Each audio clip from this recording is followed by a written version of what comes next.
इन्होंने गवा के मटिया कोड़ाई कोई से, बिना गहना के मटिया कोड़ाई कोई से। आमा बोलाता नहीं की चाची बोलाता नहीं की, आमा बोलाता नहीं की चाची बोलाता नहीं की।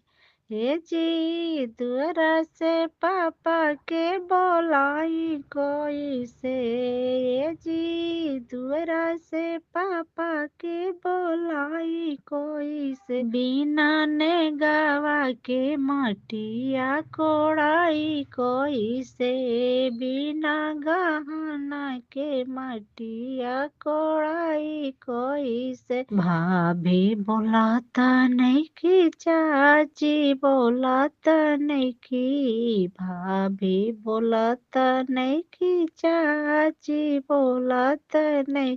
जी दूर से भैया के बोलाई कोई से, ये जी दूर से चाचा के बोलाई कोई से। बिना गहना के मटिया कोड़ाई कोई से, बिना सोड़िया के मटिया कोड़ाई कोई से। बिना रुपया के मटिया कोड़ाई कोई से।